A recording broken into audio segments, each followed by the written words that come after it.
Hi ഡിയസ് Mahalakshmi ഇന്നത്തെ എപ്പിസോഡിലേക്ക് എല്ലാവർക്കും സ്വാഗതം. അങ്ങനെ പ്രതാപനെ കാണാൻ വേണ്ടിയിട്ട് കരുണയാണെങ്കിൽ കരുണാലയത്തിൽ എത്തുന്നുണ്ട്. കരുണയാണെങ്കിൽ വന്നുടൻ തന്നെ ഭയങ്കരമായിട്ട് കരച്ചിലും ഭയങ്കര ദേഷ്യത്തിലൊക്കെ ആയിരുന്നു. അങ്ങനെ നമ്മുടെ പ്രതാപനാണെങ്കിൽ അവൾക്കെന്തോ പറ്റിയിട്ടുണ്ടമ്മേ കാര്യമായിട്ട്, അല്ലാതെ അവൾ ഇങ്ങനെ ഇരിക്കില്ലല്ലോ, എന്ത് പറ്റി എൻ്റെ മോൾക്ക് എന്നൊക്കെ മുത്തശ്ശി ചോദിക്കുന്നുണ്ടെങ്കിലും കരുണ ഒന്നും മിണ്ടിയില്ല. ആ സമയത്താണ് മോഹിനി അങ്ങോട്ടേക്ക് ഓടി വരുന്നത് തന്നെ. അപ്പോൾ മോഹിനിയാണെങ്കിൽ പറയുന്നുണ്ട്, നീ ആ കുഞ്ഞിനെ അവളെയും കൊന്നു അല്ലേ? നിനക്ക് എങ്ങനെ തോന്നി ഇങ്ങനെയൊക്കെ ചെയ്യാൻ? നീയും നിൻ്റെ അച്ഛനും നിൻ്റെ മുത്തശ്ശിയൊക്കെ എന്താ ഇത്രത്തോളം തരം താഴുന്നത്? ഒരു കുഞ്ഞിനെ കൊല്ലാൻ നിനക്കൊക്കെ എങ്ങനെയാണ് തോന്നുന്നത്? മഹാലക്ഷ്മിയോട് പകയുണ്ടെന്ന് വെച്ച് അവളുടെ കുഞ്ഞിനെ ഇല്ലാതാക്കാൻ നിനക്കൊക്കെ എങ്ങനെയാണ് കഴിയുന്നത് എന്നൊക്കെ ചോദിക്കുന്നുണ്ട്. മോഹിനിയാണെങ്കിൽ ഇതെന്താ മോളെ സംഭവിച്ചത്? എന്താ നിൻ്റെ അമ്മ എന്തൊക്കെയാണ് വിഡിത്തം വിളിച്ചു പറയുന്നത്? എന്താ പ്രശ്നം എന്നൊക്കെ ചോദിക്കുന്നുണ്ട് കരുണയോടാണെങ്കിൽ. അപ്പോൾ കരുണ പറയുന്നുണ്ട്, മുത്തശ്ശി അത് പിന്നെ ഞാനാണെങ്കിൽ ആ മഹിയും അവളുടെ കുഞ്ഞിനെ ഇല്ലാതാക്കാൻ വേണ്ടി ഒരു കാര്യം ചെയ്തിട്ടാണ് ഇങ്ങോട്ടേക്ക് വന്നത്. അപ്പോൾ പ്രതാപൻ ചോദിക്കുന്നത്, നീ എന്താ ഇതൊന്നും അച്ഛനോട് പറയാതിരുന്നത് നേരത്തെ എന്ന് ചോദിക്കുന്നുണ്ട്. അപ്പോൾ മുത്തശ്ശിയോട് നമ്മുടെ കരുണ പറയുന്നുണ്ട്, അത് പിന്നെ വലിയൊരു കാര്യം തന്നെയാണ്. അവളുടെ കുഞ്ഞിനെയും ഞാൻ പടിയിൽ നിന്ന് തള്ളിയിട്ടു.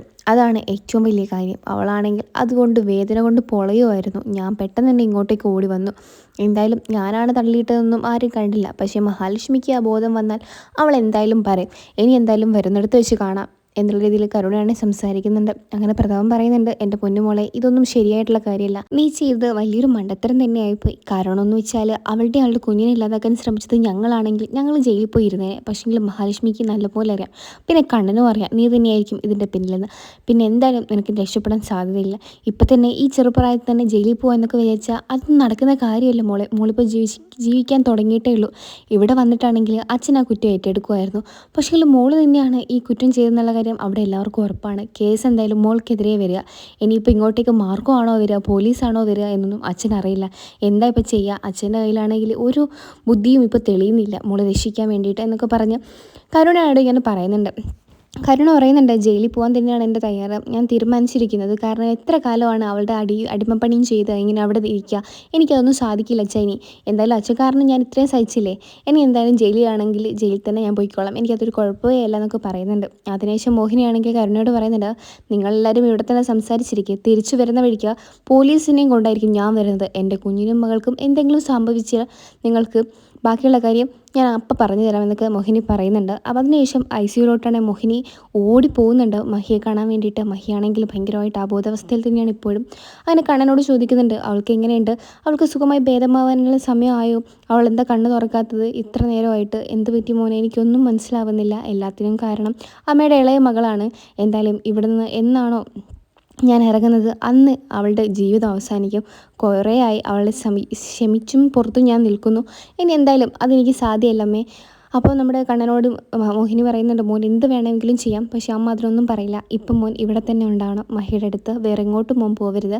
അത് മാത്രമേ അമ്മയ്ക്ക് മോനോട് പറയാനുള്ളൂ എന്നൊക്കെ പറയുന്നുണ്ട് മോഹിനിയാണെങ്കിൽ. അതിനുശേഷമാണെങ്കിൽ കണ്ണനെ കണ്ടിട്ട് അങ്ങോട്ടേക്ക് നമ്മുടെ മോഹിനിയൊക്കെ കണ്ടിട്ടാണെങ്കിൽ അവിടുത്തെ ഒരു ഡോക്ടർ നമ്മുടെ വരുന്നുണ്ട്. ഡോക്ടർ വന്നിട്ട് പറയുന്നുണ്ട്, പ്രതാപൻ്റെ ഭാര്യയാണല്ലോ നിങ്ങൾ അല്ലേ എന്ന് ചോദിക്കുന്നുണ്ട്. അപ്പം മോഹിനി പറയുന്നുണ്ട്, അതെ ഞാൻ പ്രതാപൻ്റെ ഭാര്യയാണ്. അപ്പം ഇങ്ങനെ കാര്യങ്ങൾ പറയുന്നുണ്ട്. പ്രതാപനാണെങ്കിൽ അന്ന് ഒരു വാമനെ പറ്റി പറഞ്ഞിട്ടുണ്ടായിരുന്നു.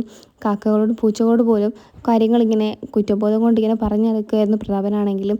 അതുകൊണ്ട് തന്നെ പ്രതാപൻ അന്നൊരു കാര്യം പറഞ്ഞതെന്ന് വെച്ചാൽ വാമനാണ് കേസ് ഇങ്ങനെ കൊട്ടേഷൻ കൊടുത്തതെന്നും അതിന് കാരണം അതിനറിയാതെ പറ്റിപ്പോയതാണ് ആ തെറ്റെന്നൊക്കെയാണ് വാമനെ പറ്റി ഇങ്ങനെ പ്രതാപൻ പറയുന്നത്. എന്തായാലും ആ കേസിൽ വാമൻ ഉണ്ടെന്നുള്ള കാര്യം ഉറപ്പ് തന്നെയാണ്. കണ്ണനോട് പറഞ്ഞിട്ട് ഇങ്ങനെ പറഞ്ഞു കൊടുക്കുന്നുണ്ട് നമ്മുടെ ഡോക്ടറാണെങ്കിൽ. അതിനുശേഷം നമ്മുടെ കണ്ണന് ഏകദേശം കാര്യങ്ങളൊക്കെ മനസ്സിലായിട്ടുണ്ട്. പക്ഷേങ്കിൽ ഈ സമയത്തൊന്നും ചെയ്യാൻ കഴിയാത്തത് കൊണ്ട് തന്നെ ഭാര്യയുടെ അടുത്ത് തന്നെ നിൽക്കുന്നുണ്ട് കണ്ണനാണെങ്കിൽ. എല്ലാം എല്ലാവർക്കും ഉള്ള പണി എന്തായാലും നമ്മുടെ കണ്ണൻ കൊടുക്കുന്നുണ്ട്. അങ്ങനെ മോഹിനിയോട് കണ്ണൻ പറയുന്നുണ്ട്, ഇനി എന്തായാലും എനിക്കിതാ ഈ കസേര ആവശ്യമില്ല. ഈ കസേര ഉള്ളത് കൊണ്ടാണല്ലോ എൻ്റെ മഹിയെ എനിക്ക് രക്ഷിക്കാൻ കഴിയാതിരുന്നത്.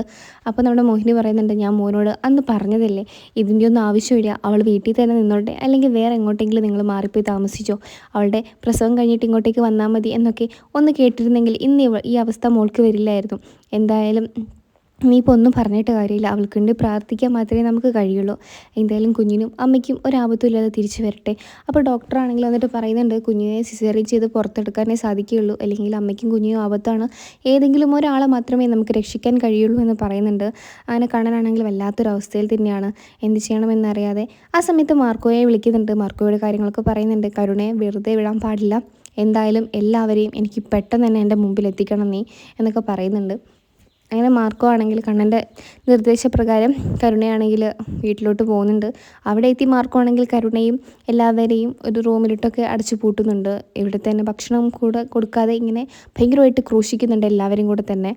അങ്ങനെ കണ്ണനാണ് പറയുന്നുണ്ട്, ഞാൻ എപ്പോഴാണോ വരുന്നത് അതുവരെ പച്ചവെള്ളം പോലും അവർക്ക് കൊടുക്കരുത്. എൻ്റെ ഭാര്യ അനുഭവിക്കുന്ന വേദന എത്രത്തോളമാണെന്ന് എനിക്ക് അറിയാം, അതേപോലെ അവരും വേദനിക്കണം, അവരെയൊന്നും ഞാൻ വെറുതെ വിടില്ല എന്നൊക്കെ മാർക്കോയോട് പറയുന്നുണ്ട് കണ്ണനാണെങ്കിൽ.